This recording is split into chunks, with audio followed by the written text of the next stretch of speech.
That's working. Come on, let's celebrate. Something works. Live from Stanford's non-elite student center. It's an all-new, terrific Tuesday edition of Business Pants featuring analyst hall Matt Moscardi. Woo! Yeah, I'm not at Davos. I refuse to go to Davos this year. On today's Bill Ackman still loves Jonathan Ross, called January 12th, 2026. No, January 20th, sorry. The Who Do You Blame game! Yay! Can we just blame Bill Ackman? That guy seems to want to take the credit for everything. Jonathan Ross, donator.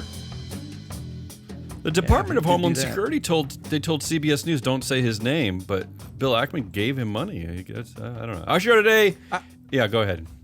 Did they really say don't say his name? Yeah, the Department of Kristi Noem. She is the Department of Homeland Security, right? The chief. What do they call that? The secretary. And she called it doxing, and she said, "Do not say his name." Wow. To which he's a public. To which the reporter employee. The reporter responded, "Well, his name is we already know his name. I mean, it's everyone." Our show today is being sponsored by Free Float Analytics and freefloatanalytics.com, the only platform measuring board power, connections, performance for free.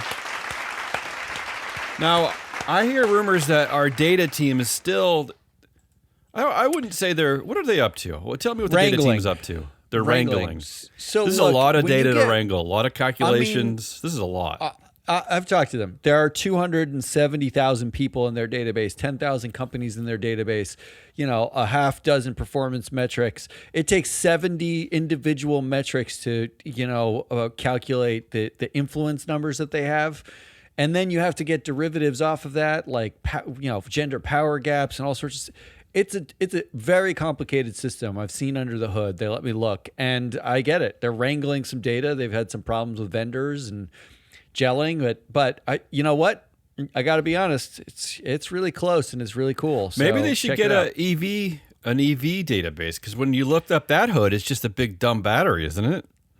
You know what? Part of their problem is they refuse to do everything with AI. They will not say that they like combustion engines. Yeah, like they're like analog because they want to get it right. And levers and. They just want it to last. Yes. You bought a car from 1947. It still drives now, even if once it pollutes. every 14 months. Yeah. All right. What do we got? I wasn't going to start here, but we were talking off air, and I got triggered by this. I wasn't planning to talk about Martin Luther King Day. No, I mean I should have. But I wasn't, just because I feel like every show I kind of try to honor the legacy of Martin Luther King with everything that my perspective on the corporate world. But this triggered me, and I need to mention this. So I showed you a post on LinkedIn from State Street, and then you responded with a better one from the incoming CEO at Walmart, John Furner. And I'm going to paraphrase what he said. He said he posted this on LinkedIn, along with two weird pictures, one of him standing in front of Martin Luther King, and then one of like a black woman and some singers. Singing. Yeah, like gospel. A little cheesy there. Okay, here's his post. And this is actually what he actually said, except for I am going to paraphrase it, as you'll see. Dr. Martin Luther King Jr.'s legacy reminds us, blah, blah, blah, blah. During our annual MLK Day celebration, we reflected on blah, blah, blah. We care for people, blah, blah, blah. We strive to be honest, fair, and courageous. We put others first in the work we do to help people live better. When we lead with care, show respect, and do what's right, we honor Dr. King's legacy through action and continue building a Walmart that reflects our purpose and values. All right, I just want to quickly talk about Walmart. I opened up the 2025 proxy statement. So the outgoing CEO, Doug McMillon, made roughly $27 million, which is a CEO pay ratio of 930 to 1, which means by 11:14 a.m. on January 1st, he earned the median worker's entire year of labor, 11 a.m., right? By Martin Luther King, seems late. By Martin Luther King Day, he'd already amassed $1.4 million in pay, which is the equivalent of the lifetime earnings of 48 median Walmart associates. You got that? by 48, yeah. by Martin Luther King Day, which is, as you know, in January, he had already amassed the lifetime earnings of 48 median Walmart associates. As of Martin Luther King Day, the combined net worth of the Walton family has reached a historic $513 billion. Every year, the Walton family receives about $3.4 billion just in dividends. Just in dividends, the Walton family gets $3.4 billion, which is roughly about, they earn $386,000 an hour just by being Walton family heirs. And I want to remind everyone that one of whom's on the board. I want to remind everyone, and don't say MLK when you're talking about this man. I hate that. I hate people saying MLK Day. His name was Martin Luther King. Martin Luther King was literally campaigning for a living wage in Memphis when he was shot by the FBI. And with everything going on with ICE, it's a weird kind of cycle of history here. But John Furner, incoming CEO at Walmart, it's your move, buddy. Like Martin Luther King was literally campaigning for a living wage. Well, I don't know what you're complaining about. John Furner has a living wage. Okay. I mean, he made a lot by Martin Luther King Day. He stop definitely these is gonna be posts. fine. Just stop. You mentioned courage. Have the courage, John Furner. Okay, that's it. I had to do that. All right, let's play the game. You blame. Yeah. I'm starting with a goofy one. Oh, I like Goofy. Because we gotta lighten the load here. You know, everything's so serious. WestJet. It's a Canadian airline owned by Onyx Corporation. WestJet reverses cramped seating layout after viral videos show passengers' knees pressed against seats. I applaud this. I hate my knees being pressed. I'm not even that tall. I'm 6'2". But these planes flying. That's tall. 6 foot. It's really not. Like, I'm not Cooper Flagg here, buddy, but it's... I mean, that's like a professional athlete. Right, like, okay. that's our comparison. So can I tell you what WestJet did? They did this in October. They added some rows of seats, and they made the economy class seats non-reclinable. Oh. But you could pay extra for adjustable seats. I mean WestJet, that's kind of sick, no? So, who do you blame? All right. Okay. Wait. Yeah. About the reversal of the seats or the seats themselves? Well, let's just play the game. Okay. We'll just have a little fun with this one. Do you blame Samantha Sam Taylor? She was appointed Chief Experience Officer in March. Oh, that's a bad experience. But she started as Chief Marketing Officer. How do you go from Chief Marketing to Chief Experience? But she's in charge of the guest journey. But I thought it'd be nice, like, to start with a woman, right? You could blame a woman, kind of like at Cracker Barrel, right? Thought it'd be kind of cool. Yeah, we love blaming women for stuff. Yeah. Maybe do you blame the stakeholders for the reversal of the policy? So the customers, the travelers complained. They made videos, right? The employees, the pilots and flight attendants raised concerns. Journalists, Reuters reported on this. Labor unions, they chimed in. So do we blame stakeholders for causing a kerfuffle, making the corporation do a thing? Like, this is the fastest. Forget shareholder proposals. This is the fastest way to get at it, right? Cause a kerfuffle. I mean, I like the pull quote you have for the labor unions. The president of the union working WestJet cabin personnel. Yeah. Quote, "It created a hostile working environment for us as cabin personnel." Yeah, because angry customers. Because every customer's like, this sucks. Yeah. Everything about this sucks. Although, in fairness, customers, don't fly WestJet or don't fly at all. Flying everywhere sucks. But everything sucks. They all suck. The reason why I mentioned the stakeholders, though, is that as we're entering a season where we can no longer have shareholder proposals, are we down to, like, taking viral videos? This is why I captured the story. Like, are we down to just taking viral videos and complaining and just praying that the board and the executives see you complaining? Is that it? Is that what we're down to? I mean, isn't it? The problem is the arc is long, because the same viral videos that get this reconfigured bot-induced viral post by Robbie Starbuck gets WestJet to remove DEI if he wants to, Yeah, right? Like, that's so, true. so it's like, that's, like the How about we real don't listen long to arc him is, and we do listen to they everybody lose else? money How about over the long term? How about in the future we listen to your labor unions, we listen to the journalists, we listen to the employees and customers. It's we listen amazing to the that stakeholders. they don't ask them first. They don't say to their employees, like, what do you think about this? And now let's get to the crux of why I picked this company. There's always a nerdy governance crux. Okay, do we blame Onyx Corporation? They own WestJet, which is really a man named Jerry Schwartz. He's the founder and board chair. He gets an annual chair fee of $1 million. I don't really know why he pays gets himself that. $1 million to be on the chair. He maintains 100% control of the multiple. This is a Canadian company. But they're in our database. He maintains 100% control of the multiple voting shares of Onyx, essentially, which means that he has 60% of total voting power. Okay, and yeah, he's a Zuck. he has 70% of dual-class influence dictator. according to Free Flow Analytics. So you could quite easily blame him, Jerry Schwartz, or Onyx Corporation. Or finally, do you blame all stupid U.S. dual-class dictatorships who do not do this? Here's what I found. And this is why I'm applauding this story. And maybe there's a reason why they are receptive to their stakeholders, because look what they did in 2023.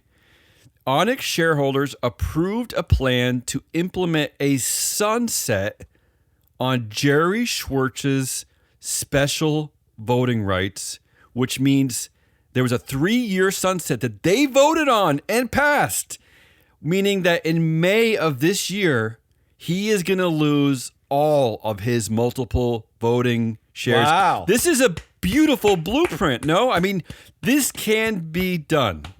Maybe, I guess. Not anymore. Not anymore. Not in the I mean, US. Not although anymore, can but- you, to our real, like, actual intelligent listeners or fans of the show, I'm thinking of people like Ann Lipton. Is there a mechanism that we can get this kind of a vote on the slate anymore?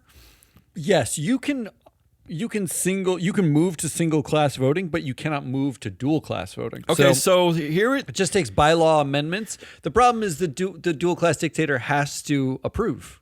Like, they have to vote on it, right? Like, which means it never passes. which means it never goes away. What happened here is that Jerry Schwartz agreed. I have to go back and look into this vote, because I wonder if he wasn't allowed to vote, right, or he agreed. And I'm going to follow up on this, but it would be super Canadian for him to agree, wouldn't it? It would. Wouldn't that be the most Canadian thing ever? This is just the best thing I found in a while. I not only did they capitulate to stakeholders, but they actually they created a sunset provision on these horrible dictatorship shares. So I just wanted to point this out. I don't know where you go with this. I don't know who you want to blame. I don't know where you want to go with any of this. I mean, you kind of have to blame. Like, look, if you're honest, you have to blame Jerry Schwartz for everything, because he controls everything. like it, right? yeah. Like that's what you have to do. But I'm going to blame Sam Taylor in this case, because like, why not? I don't know if Sam Taylor stood up in the meeting where they were like, you know what we can do? We can put the seats on top of each other and make you pay to have your seat not on top of someone else's a little seat. extra revenue, yeah. Like, Sam Taylor probably is sitting there like, I don't know if she raised her hand and said, as the head of experience for our customers, that will be a bad experience. It might be. Or not. But clearly she's still working there, and clearly it wasn't bad enough for her to be like, I don't want any part of this. This is horrible, horrible idea. And I'm going to go find a job somewhere else. There you go. So I'm just going to blame her. Let's do it. Just to blame somebody. All right. I'm going to do one now. Right. You ready for one of mine? Going back to Walmart. Oh. Coincidence or not? You're not talking about the same thing. No. Okay. Slightly different. I saw this headline. Walmart International CEO Kath McClay to step down. Yeah, so is this part of John Furner? Is this part of his leadership regime? Is this what's happening? So there's a number of executive changes, which I'll get to. And he's taking Kath over McClay, February 1st. He takes over February 1st. Doug McMillon steps down. Take over in air quotes, yeah. McMillan will be on the board, executive chair, until June of this year. Oh, that's right. He's actually leaving. Right. He's actually leaving. Yeah. But he's still an advisor to Furner until January of next year. But I call this a governance he's around. victory. I call this a victory that he's actually going to vacate the board in 2026. That's kind of cool. It's weird that we call that a victory now. But remember, I made a prediction last year that he was going to leave Walmart and he was going to prepare a presidential campaign. So let's see. That's true. It's unlikely to be the second part. All right. Do you blame for Kath McClay, Walmart International CEO, leaving? Yeah. Where's she going?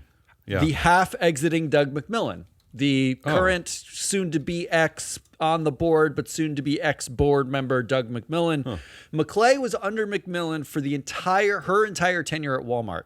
She actually he raised her to the CEO of the international division. It was like a choice of his. So right? she might have been one of the choices to take over, I'm guessing. So correct. If she was a protege of McMillon, she rose through the ranks under McMillon.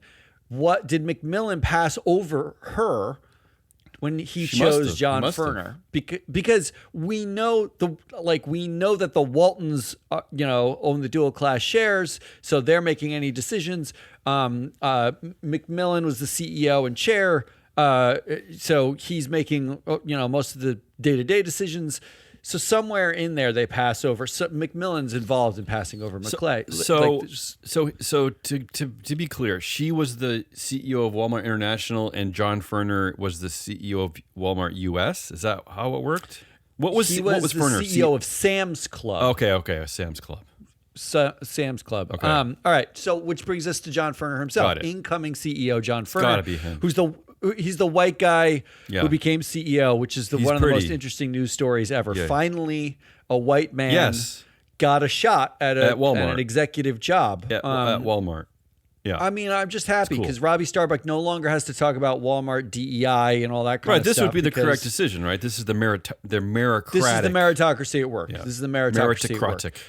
And Furner started as a sales clerk. He was like an hourly clerk at rags to riches, a Walton joint. Yeah.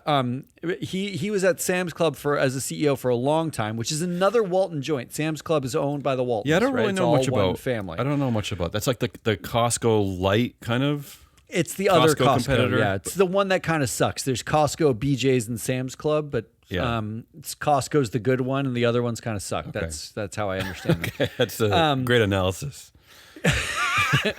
Furner, McMillon, and Walton family obviously, are doing like the succession now, and it turns out they named David Gugina the new CEO of Walmart US, passing McClay. Walmart US is 2/3 of Walmart's revenue. So that's the big job.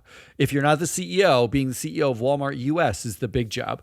They gave Chris Nicholas McClay's seat. So McClay announces she's leaving. Chris Nicholas takes McClay's seat. Seth Dallaire was made chief growth officer as part of this massive executive restructuring, rounding out an all-male promotion cycle of new executives. Got it. I like no new women in major positions. Cool. Okay? Yeah. So maybe McClay looked at John Furner get the job, and Furner's like shuffling things up and is like, I'm going to put this big swinging dick over there and that big swinging dick over here. And she read the tea leaves and she just said, now women have the chief legal and the chief people officer jobs, and that's it. There's nowhere for me to go here. Furner's made it clear there's nowhere for me to go. I'm not going to wait 10 or 15 years to get the CEO job here. I'm out. Do you think maybe that's so? It's Furner. She can blame. Would it interest you if he also divorced his wife and got married to a man? Would that be kind of a cool like ending to the story? Like he just replaced all the women with men. Furner? Yeah, Furner. Yeah, that'd be nice. That'd be nice. That'd be a nice circle. Can I just tell you this great tidbit about John Furner? He graduated from the Sam M. Walton College of Business. Oh well, that's why he's. I'm not kidding. That does help. That's the business school at University of Arkansas. It's called the Sam Walton College of Sam Walton. This should just call it the Walmart school, really, but whatever. Yeah, well, honestly. Yeah.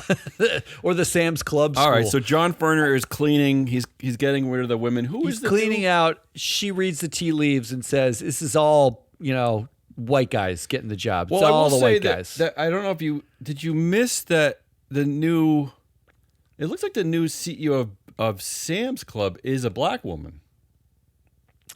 Yes, but they're not. They're not necessarily on the executive committee. Okay, it's so unclear it's different. whether she'll But be like. But she should be. Where she'll be. But she should be in the succession plan to replace Ferner, right? If Ferner screws up, right? He came from Sam's Club, no? I mean, that's not usually the way it works. Right. But sure. Her name is Latrice Watkins. All right, go ahead. I saw her too. Do you blame the Compensation and Management Development Committee, who, according to the company charter, says they're, quote, periodically review and recommend to the full board succession planning practices for the company's CEO and other executive officers. So there is a committee on the board whose job it is to do the periodical review and planning practices for executives. Okay. That committee is constituted by Carla Harris, who's the chair. She's a black woman. Yeah, I know that name. She does have the name multicultural in her title at Morgan Stanley. She runs like the multicultural innovation something. Okay. Like, so that's cool. But apparently she did not apply multicultural to the Walmart executive search. It did not seem multicultural. Do you blame Marissa Mayer? Oh. And yes, it's that Marissa Mayer, cool. Yahoo Marissa Mayer, who's on the board. Marissa Mayer is also on the board of Starbucks with Brian Niccol, and she's on the board of AT&T, where a man named Randall Stevenson used to be CEO. Now, why do you mention those two names? Because also on this committee is Brian Niccol, the CEO of Starbucks, who obviously has no conflict by having Marissa Mayer on the same board. I'm sure he spends a lot of time thinking about this committee at Walmart. And also on this committee is Randall Stevenson, the ex-CEO of AT&T, who has no conflict of interest by having Marissa Mayer on the board. Cute. Also, worth mentioning that Tom Horton is another board member, not on this committee. He's the ex-CEO of American Airlines. He was the CFO at AT&T under Stevenson. This is the part I don't understand. Like you're compiling a group of individuals to help provide independent oversight. Like, why do you want like a bunch of buddies? Why do you can't find anyone else? But don't you just There's want no one else? It's like being a writer and like refusing to have like anyone read it or edit it, or it's like it's just, come on, a little help, a little proofreading. What are you doing? And then finally on this committee is Shashir Mehrotra, who is from Google via YouTube, who would appear to have no links except when you look at Marissa Mayer's past and find out she worked at Google in search and maps and led the search while Mehrotra was at Google doing YouTube. So they may not have a direct conflict, but we are talking about a very small pool of individuals who have decided whose job it is to periodically review succession planning for the executives. I don't think they're very involved. That's my guess. Or finally, do you blame Kath McClay herself, who just couldn't cut it? Now listen, clearly couldn't cut it. Now listen, this is She got stepped over. This is a difficult one because Doug McMillon is staying. Oh no, well he is leaving. Actually, you know what? I'm not blaming Doug McMillon. I actually think he is out. He's gone. This is not like Brian Cornell at Target. He's actually leaving. I don't think he cares anymore. He's done. Now John Furner would be the obvious choice because he's cleaning house. That's his execs. He's bringing in his peeps. The committee I could blame for other reasons because that pay committee, that management development committee, they're asleep at the wheel. They're not doing anything. There's no way that they're paying attention to any of this. They don't know what's happening. They don't care. They're busy. Busy hanging out. They're busy with other jobs and other things, and they have friendships, and they're just listening to John Furner. They're just listening to John. But the one I'm actually going to blame is Kath McClay and I'm blaming for just an obvious reason, which is that she's probably, I don't think she was, I think she's leaving. I think she's like, screw this. Because she got turned down. I hope for her sake that she knows like it's time to leave. Like, I'm never going to be CEO here. It's like kind of being like you're the second prince in a monarchy. So you leave the family and you go to another country and try to be there. Find another family. Yeah, because you're never going to be king because you're the brother, right? You're the younger brother, right? Like, I think I think we'll see her land a pretty big job. Maybe she'll be a Fortune 500 CEO within the next 6 months. Maybe that's what we're going to see. That's I threw her in. I like throwing her in as a bit of a joke, tongue in cheek, and you went for it. Just like I picked. I guess it's just like I picked Sam Taylor. I don't see it as a joke. I see her throwing her hands up, being like, "You got to be kidding me!" Like John Ferner. You're picking John Ferner over me. Like that's what she thought. I bet you. I mean, it feels like no surprise that she's leaving the minute John Ferner takes over. Do you like? Isn't that like I hate that guy? Isn't that like an I hate that guy move? Mm-hmm. Exactly. All right. What do you got next? God, where am I? I'll save my depressing one for last. Matt Damon says Netflix wants to make action movies differently to account for shorter attention spans. Okay, this bothered me. You can tell like I'm not very creative really when it comes to this company and show because I was a writing major at college, and I was also a minor in Black Studies and film, right? So, of course, the two things I'm talking about, Martin Luther King Day, I'm talking about film. Like, I'm such a predictable bore. You're a caricature right? of yourself. Like, I'm such a bore. But this really drew my attention because I want to point out I'm going to try to do this quickly. 5 of the reasons why the art of filmmaking is being completely subverted by Netflix and commerce and social media. But here's some new rules for filmmakers dictated by Netflix, the say what you do rule, right? So they're now asking to put into scripts that wait, is this is true. Actually like Netflix yes. released this as some sort of yes. So as an example, instead of like showing that because film is a visual art, instead of showing that a character is sad, they want explicit dialogue. Character saying things like "I'm just so sad right now" as an example, right? No, I'm serious because and the backdrop to this is that there is data now showing that 94% of people use a phone while watching TV. 94%. Even that was high. I thought that was high, but so that's the say what you do rule. The heightened audio cues. So they want more audio hooks. They want occasional loud things that occurs that you look up from your phone. No, I'm serious. I'm serious. This is the worst. This is the worst list you've ever compiled. The first 10 minutes. I thought you said the other one was the depressing one.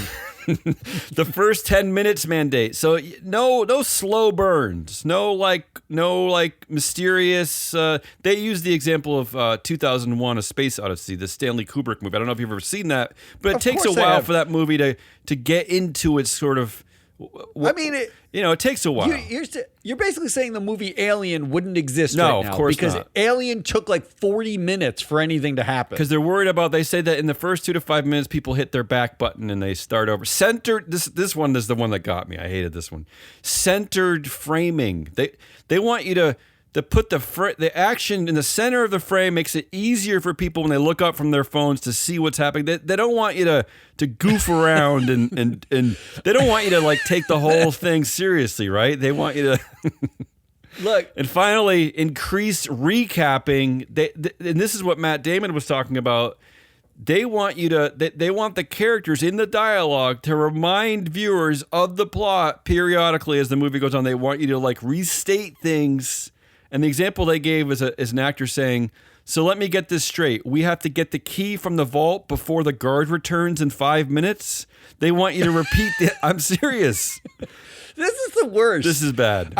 So the last movie I watched maybe most recently, other than watching Stranger Things, which isn't a movie, I watched Train Dreams. Did you see Train Dreams? This is on my list. It's supposed to be a beautiful, philosophical, but I don't know. I'm surprised that movie even got made, right? Isn't it? Not one of it. It's not artful. One of these things apply to Train Dreams. Nobody. And it was one of the most beautiful movies I've ever seen. Only critics and nerds are watching this movie. That's the reality. Unfortunately, right? It's supposed to be a beautiful movie. I'm neither a critic nor a nerd. I watch like crap. Like I'm fine with crap. I mean, I had my kids rewatch Bill and Ted's Excellent Adventure. I don't know if that's crap, but yeah. I mean, it kind of is. When you rewatch it, you realize it's pretty bad. It's pretty bad.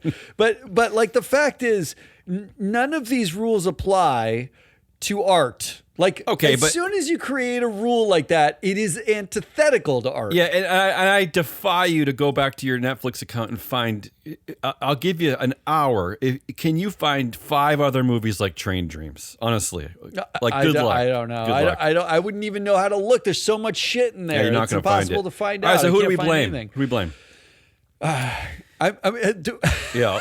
Am I blaming each of those items? Because each one of them is the phone. Well, that's I'm blaming the phone. That's Isn't the that the okay. thing? That's one of your choices. That's the background to this, to the who do you blame game. Do you blame just Netflix in general? Because this is this is coming from Netflix, and I'm talking about co-CEOs, Ted Sarandos, Greg Peters.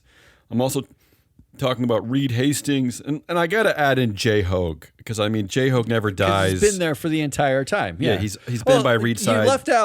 You left out Nancy Kilgore, who's on the board, who actually worked for Netflix also, but is now considered independent for some reason. There were other So, people I was going to add, like the chief content officer and blah, blah, blah. But I thought these 4 were kind of the 4 horsemen, like the 4. Yeah, I think you're right. So Netflix, do you blame Netflix? Do you blame the drug CEOs? And by that, I mean the algorithm CEOs, right? So, because again, 94% of people are using their phones while watching TV and movies. And that you could expand this list, but I focused on TikTok CEO Xu Zhiqiu, right? Who TikTok is widely considered the pioneer of the short form video. I thought that was Vine. Like I don't know. 20 Well, years ago. yeah. They just ripped off Vine. Again, this is all debatable, but TikTok specifically the algorithm. Yes, exactly. Yeah. So its algorithm is specifically designed to provide intermittent reinforcement like a slot machine. So they're really trying to keep you hooked. Meta CEO Mark Zuckerberg, Zuck recently pivoted Facebook to Instagram Reels. I think the whole company's Instagram Reels, basically. That's what people are completely lost in. And they did that to compete with TikTok. That's the world of the passive scroller. I swear, when you're on like the subway or bus, that's what people are doing. They're like passively scrolling through Instagram. Or do you blame? I also added YouTube CEO Neil Mohan. He is under his leadership. They came up with YouTube Shorts. But look, I don't know. You could add people to this list. What? You could double down on Mohan, because he's also on the board of Starbucks, another drug company. So there a you lot go. of drugs. And recently, even the YouTube co-founder, Steve Chen, warned that short videos are shrinking kids' attention span. So anyway, do you blame? So it's Netflix, the drug CEOs. Do you blame the smartphones that you said? And here I'm going to say, is it former Apple CEO Steve Jobs? I think Steve Jobs should take credit for finally coming up with the prototype that got people to believe in smartphones. I guess someone eventually would have done it, but he married there was the iPod Touch, I think, with a phone, and then all hell broke loose, right? He made it easy to play with your phone, right? Isn't that what he did basically? Yes. Yes. Okay, so do you blame smartphones? Yeah. Including Steve Jobs? Or how about this? I really dug for this one. But the last one is, do you blame Stanford? Okay. Because like the whole institution. Yeah, because I found this guy, BJ Fogg. He runs the Stanford's Persuasive Technology Lab, which is already kind of bothering me. They call him the father of persuasive tech. And they claim that he taught many of the founders and early employees of Instagram, Facebook, and he had the Fogg behavior model, which taught engineers how to use triggers and rewards to change human behavior through software. He provided the scientific framework that allowed tech companies to treat the human brain like hardware that could be hacked for maximum engagement. So this is BJ Fogg at Stanford and his Persuasive Technology Lab. So there are your 4 choices. Who do you blame? Who do you blame? It's impossible to blame like a professor for me. I didn't blame. It wasn't BJ Fogg. I'm blaming Stanford, just generally Stanford. His name is already fake? like ironic. Yeah, it seems fake. Like yeah. the Brain fog fog behavior model. Yeah. I hate everything about what he's teaching, but it's hard to blame him for having a theory. Like there are people who have horrible theories all over the place, but it takes some jackass to actually make that theory a reality for billions of people. Well, to that end, like, can you really blame Netflix if people are using their phones? I can't blame Netflix. Right? Like, I can't blame Netflix. They're like, this is like, it's horrible, but it's also what they would do. The drug CEOs, I can't blame them by themselves. It's the phone. Oh, really? You're blaming the phones? I would have thought you were going to go drug CEOs. I hate the phone. Yeah, I guess you're right. Without the phones, there are no drug CEOs. There is no drug CEO without your phone. Like, it's $1,000 smart computer in your pocket, and like, you don't need it. You really don't. I hate I hate the dependence that we have on these stupid phones. It was especially because I did just binge watch Stranger Things on your which phone, takes place in like which takes place in like 1985, right?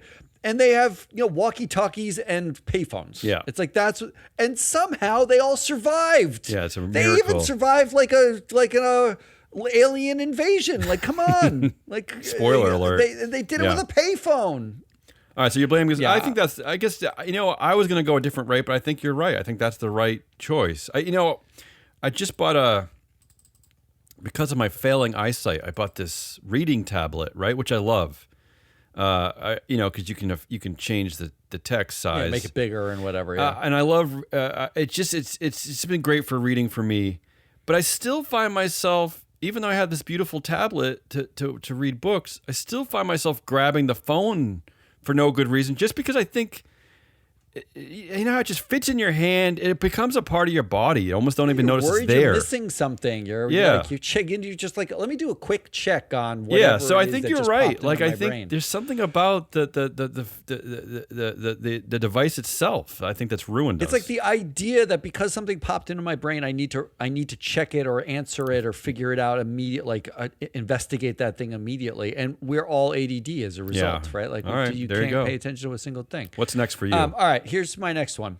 An SEC official has actually implied in a speech, kind of said, but also implied, that you do not have to vote your proxies as an investor. Well, okay, but we knew this. You don't have to. No, fiduciary rules. You do? Like, people vote in large part because it's part of their fiduciary obligation, right? Like, that's. Are you talking about retail investors? Who are you talking about here? I'm talking about institutional investors. Got it. Okay. Retail, they don't have to do anything. Sure. I see what you're saying. Okay. But who do you blame for this shift in what is your fiduciary obligation? We're already on the slippery slope, right? We're in the middle of the slide right now, all right? We're near the bottom. We're in the playground. We can see the bottom. And it's not one of those, remember as a kid, it's not like one of those mornings where it rained and it was like a lot of dew in the air and it was like you couldn't get down the slide, like you stuck in the middle. Kind of like rubbed your legs. This is like after like 50 kids with chubby thighs wearing corduroys have made this slide really slick. Like we're zooming down the slide. Right? All right. Do you blame Brian Daly, the author of a speech called "Re-Empowering Fiduciaries and Proxy Voting"? Is he a SEC commissioner? Who is he? He's a head of the division at the SEC, right. The investment management division or something. On January 8th, he made this speech. And even the name is a gaslight. Yeah, Re-empowering fiduciaries and proxy voting. Like, that's what he said. I don't like when people use re like that too. He argued that not voting may not violate fiduciary duty. Like, if you decide not to vote, it might actually comply with your fiduciary duty. He effectively said that there are specific examples that he could think of where not voting makes sense, particularly if you are gambling, for instance. Quote, I'm not joking. Isn't the whole thing gambling? Okay. Not voting makes sense in many situations. Look, for example, at quantitative and systematic managers who often operate models that merely seek exposures to identified sources of alpha. Meaning, if you're just purely gambling, if you just think you can beat the market, why would you vote? Like, that doesn't make any sense. You're just you're gambling. He's saying you're a degenerate and you don't care what's going on in the world anyway. So just don't get involved. Yeah, it doesn't matter what happens to the company. You just want the stock to go up. Yeah. Like, you're a gambler, right? He said index investors, quote, It may be appropriate for these categories of investment advisors to consider whether they're taking positions on fundamental corporate matters or on precatory proposals if it's consistent with their investment mandates. Like, wait a minute. Your investment mandate, if the vote comes up and it's not consistent with your investment mandate, you shouldn't have to feel compelled to vote. Correct me if I'm wrong. I feel confused. Isn't this good? Like, institutional investors, they vote for management every single time, basically. Okay, so right. So don't we want to eliminate their? It'd be one thing if they actually were honest about their voting, but they stack the deck against like any kind of counter viewpoint, don't they? But here's the problem. Okay. With what they're doing, because he goes on to, he hedges himself and basically says you do want to vote, but after saying don't vote the whole time, he says but also do vote. Then he actually threatens using proxy advisors, and here that actually the proxy advisors, their advice is part of the problem. They say vote with management most of the time, right? But the advisors themselves, like the data they provide, is actually 100% necessary. What he's basically said is, quote, and if we are raising issues for consideration, because this is like the Tucker Carlson way. Oh, I'm just asking the question. I'm just raising the issue for consideration. He's not part of my. I'm not answering anymore. it, even though I'm part of the machine that answers it. Yeah. I'm just raising it for you to think about. Maybe it's a possibility. I will also mention, because the president that there is a real concern out there that habitual adherence to a proxy consultant's recommendations could pull an advisor into a Section 13D group. Oh, my God. What that means is, for anybody who doesn't know what that means, it means I don't like this guy. If you listen to a proxy advisor and a bunch of other people also listen to a proxy advisor, and you do it habitually over and over, you're all part of a cabal. Effectively a cabal, a consortium, and you are now part of an activist group. Yeah, that's what they've been calling it. They call it a cabal. They've been using that. They have used that language, right? A cabal. Yeah, of course they have. Of course they have. So, do we blame Brian Daly? That seems like an easy choice. What else? Do you blame investors? Because no matter what Brian Daly suggests, investors almost never vote against management. Problem, right? Neither do proxy advisors. So what are we really fucking writing speeches about here? So what's the point? I flagged something from the Corporate Governance Forum at Harvard, and that last year those numbers continue to tick up. Like, you're always joking about how many directors get yes votes, but everything's continuing to, even that's increasing slightly. It's like, how? Where do they find the room to increase? Yeah, and some blowhard, I wish I had that in front of me. Maybe we can talk about it on Friday. Some blowhard said, like, oh, this is good news. It means that that corporations and directors, they're all performing well. This is great. This is a healthy thing. Of course. Yeah, of course it is. Yeah. Like, it does make me think of we covered a story on Friday about 96% of people polled agree that undressing minors using AI is a bad idea. 96%. So the same number of people who agree that undressing minors is a good idea or a bad idea is the number of people who agree on every single director on average. Now, this is interesting universe. Because let's not forget that 94% of people use their phone while watching TV. So all these things are kind of lining up, right? That everything is it's basically we can agree on a couple of things. Do we blame cost? Because Daly points out, quote, and this triggered me unbelievably. In assessing proposed votes, investment advisors might utilize the fiduciary interpretations concept of a reasonable inquiry into the client's objectives. Meaning, when you are looking at the vote you have to look at your client and what they want, right? Yeah. If an investment advisor routinely follows a proxy advisor's stock recommendations without a tailored engagement or independent analysis, is this reasonable inquiry?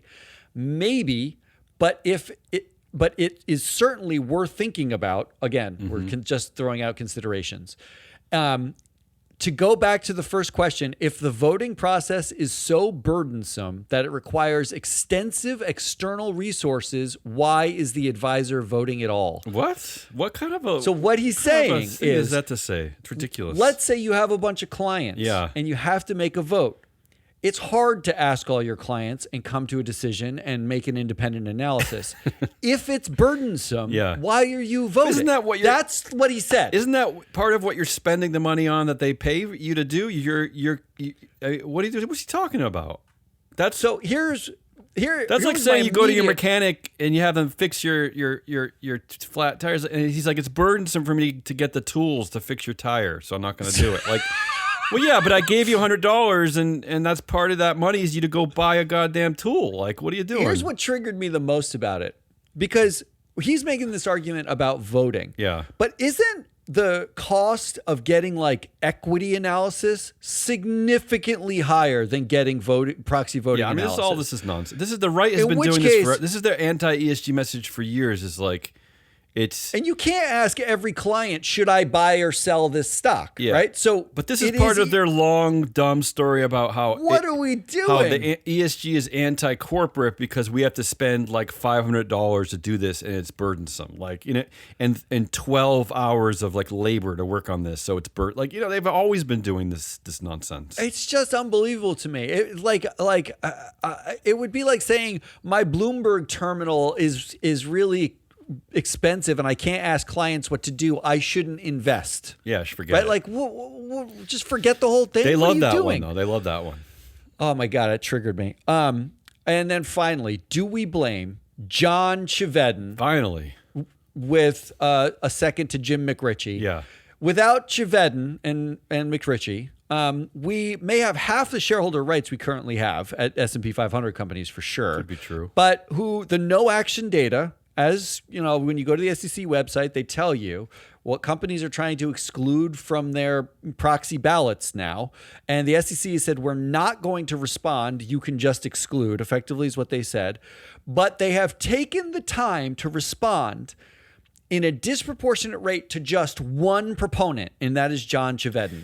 And every single ask is about declassification, is basic governance rights. So if Chevedden hadn't made a whole stink about shareholders should have rights for the last 30 years, if everyone had been quiet, if that guy just shut up, we wouldn't be having this conversation. There's some truth to that weird statement you're making. I honestly think we need to be more docile.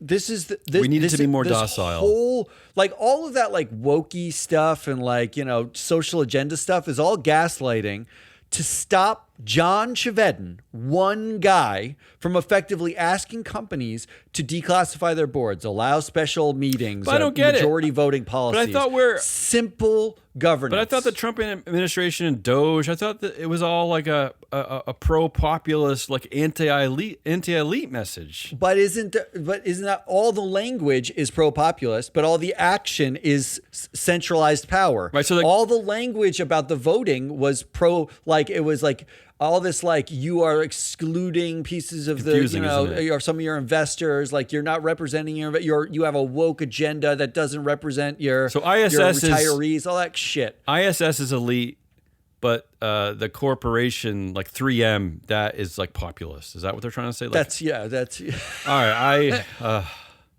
So I could pick Brian Daly, investors cost, John Chev. I'm tempted to pick McRitchie and. Because, if they kind of ruined it, right? They complained too much, right? And then, but no, they clearly did. They were doing precatory proposals for the last 30 I think it's years. the nuns saying, they hate the you most. You guys can't. I feel like this blame game, we're basically blaming the smallest person on every ladder. I almost feel like you can't blame Brian Daly because he's just another mouthpiece. He's just another stooge as part of this. Yeah. He is a toady. Yeah. In fact, I'll go back to I gotta always go back to investors. Because investors have a say in all of this, just like the voters in America have a say. A democracy, its voters are its main protagonists, right? So investors need to be involved. I don't know. They don't need to be so passive. They need to have they need to be more like Jim McRitchie, I guess, right? I don't know. I'm just going to go with investors. Here's what I love, actually. The threat that Brian Daly writes out, which is, quote, if habitual adherence to a proxy consultant's recommendations could pull an advisor into a Section 13D group, meaning you would have to file tremendous amounts of paperwork. You considered an activist is a totally different way to. That also would mean that habitual adherence to voting with management, because that's what proxy advisors suggest to do, pulls you into a Section 13D group, which means shouldn't you then buy the proxy advice and do the opposite, which would be voting against management? It's stupid anyway, because when you buy proxy advice, they do give you different choices. I mean, there's all these different... Yeah, all of which result in you voting with management. Yes, that's true. All right, let's end this. This is too much. And then my last one's too long, and I struggle with this one because I tried to keep editing it down, and I didn't know if I had the categories right. You could tell what I'm angry about overall, so maybe you can help me, but I just struggle with this one. So the headline was Trump calls New York Stock Exchange Dallas, that's NYSE Dallas, expansion. He calls the plans unbelievably bad for New York. Trump says move poses a big test for newly inaugurated Mayor Zohran Mamdani. So why? So how does this have anything to do with Mamdani? Right. So this is where I struggle with this one, because this one really tweaked me. So I ended up going with which hypocrisy do you blame? Right. So and I put it into 5 categories. I don't know if I got this right, but you kind of know where I'm going with all these. So first I started with like do you blame the free market bullshit? How Trump and Texas have been championing the freedom of businesses to leave blue states, right? And they're the ones who've been kind of telling you, like, let's leave the blue states behind, right? So, right? I mean, it's a race to the bottom on the exchanges, right? Like, so, but like they that's created what the free that market race is. to the bottom. They're creating that race. I don't know how it's anything to do with Mamdani. I don't think it's bullshit. I think that's literally what they're doing on purpose. Or do we blame? The next category is blaming the anti-woke, anti-ESG scaremongering. So let's not forget that Texas frames itself as a sanctuary from socialism. Really, they're just trying to get rid of. They're trying to get rid of like the thing regulation. They're trying to get rid of transparency. Is what they're really doing. Can I say? Yeah, go ahead. The thing they love the most in Texas is football, which is a socialist group, and privacy for their millionaires. They're like right. Like it's really bananas that they don't. Okay, continue. Sorry. And as I mentioned before, Texas Attorney General Ken Paxton described BlackRock, State Street, and Vanguard as an investment cartel, illegally controlling national energy markets, squeezing more money out of hardworking Americans, right? They really squeezed that money out of us. Paxton sent a formal warning to Larry Fink and other CEOs stating that their radical environmental policies and race-based quotas would face severe enforcement actions if they prioritize politics over consumers, which is not what they're doing here, right? That can't be what's happening in Texas. So yeah, you know what I think of when I think of Larry Fink? I think of radical environmental agendas and DEI. Well, he did say at Davos this week that capitalism needs to change. So is he like going back to his like business roundtable days? Like what's happening there? No, what he's saying now is that we need to make more money, that more because quickly. of AI is displacing white collar workers. Where he's basically saying that he's at Davos and he's saying to the people in the room, we are the ones with all the money, and industrialization killed blue collar workers, hit them the hardest, and now AI is killing white collar workers. And while we may have all the money, it's the same thing that Jamie Dimon said. The pitchforks? Basically, pitchforks, right? They're coming for us. They're now worried. He's now worried, or at least stating out loud in some way, that no one outside of this room is going to care what we're talking about if we have all the money and they have no jobs. Yeah, but that's what they were starting to insinuate in 2019 with the purpose of a corporation, fucking right? point for them? Like that's what they've been doing. Is this the place where they give us $6 more and say, there you go, and they pat us on the head and hopefully go away? All right. What's ironic about all this is that the reason why we had a New York Stock Exchange in Dallas, Y'all Street, they stupidly call it, is because they originally used Larry Fink as remember they had billboards about Larry Fink? Anyway, the whole thing, the hypocrisy, that's why I call this the which hypocrisy do you blame? So my first one was free market bullshit. The second one was the anti-woke, anti-ESG scaremongering. The third was, I'm calling this like the lead by example hypocrisy. So let's not forget that Trump already quit New York City, right? He like vocally left his hometown to go to stupid Miami or wherever he lives. Mar-a-Lago. And Musk did the same thing. Musk's Dexit to Y'all Street. Not only did he leave Delaware because they wouldn't give him all the money, although they changed their minds, but remember he pulled out of California because regulators were angry about things like nooses being, in factories, right? They were threatening black workers. So Trump and Musk have already set the example to this, right? So I'm calling that the lead by example hypocrisy. The fourth one I'm calling leader name calling and scaremongering. This is all kind of the same stuff. So let's not forget that before Trump fell in love with Mamdani, he called him a communist lunatic and a Marxist. I thought he loved him. I know the whole thing is just head-spinningly confusing. The hypocrisy, just to hide from the Epstein files about all this stuff, is just madness. That's it. Dallas Mayor Eric Johnson. This is Mr. Anti-Elite. He went to Penn, he went to Harvard, and he went to Princeton. Right? This is the Republican mayor Eric Johnson. He called it. He calls what's going on in New York an un-American socialist impulse, and he marketed Dallas as a sanctuary from socialism. And finally, I'm going to end on the hypocrisy of this elite versus common man nonsense that we've been talking about. Because remember, they call them this Y'all Street. So they're specifically giving it a populist framing, which is ridiculous. But who backs the Texas Stock Exchange? This is the part that I originally just got triggered by. The big four anchor investors that I found backing the Texas Stock Exchange are BlackRock. Yeah, obviously. Citadel, which of course Ken Griffin, right? Ken Griffin just famously left Chicago because I don't know, he saw a black person. I don't even know why he left. Why did he leave Chicago? Oh, no. The quote was there were bullets flying through his windows. Right. And there's no crime in Miami, right? It's a crime-free utopia. The third big four anchor is J.P. Morgan Chase, and the fourth is Charles Schwab. So they're calling these four the big four anchor. So where do I go with this hypocrisy? I mean, it's just such a. And this reminds me of yours talking about what's his name over at the SEC, Brian Daly. It's just all this like.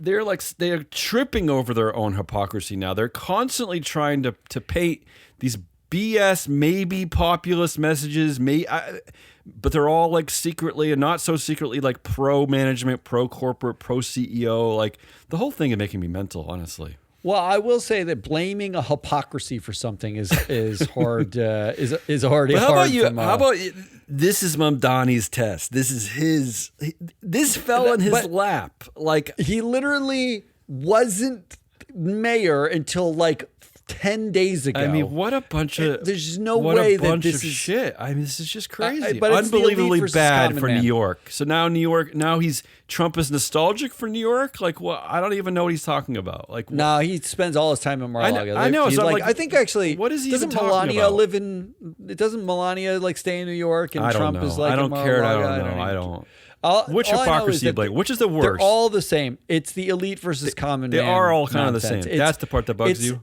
It's the fake populist George rhetoric. Bush, Ronald Reagan pretend like I'm just like you are. Like right, yeah. Bush Jr. Bush was the best at this. Was really, really good at this. Oh, yeah, he gets seemed an like Oscar. a guy like there was. I remember the time news stories about how he'd be like out chopping wood at his ranch in Texas, and like instead of working, and they'd get pictures of him in like a plaid, button down shirt and rugged jeans, and he's like, I'm just like everybody else. Like he had that and it thing, worked. Like it worked. Except that he went to fucking Princeton, didn't he? Like he went Yale, to like elite Yale. Sorry, well, that's where his dad went to Yale. He was in the Skull and Bones Club, and his wasn't he? grandfather Preston. Like he's like Prescott. Literally old blood, old money, U.S. royalty, pretending to be everyman. His daddy was president.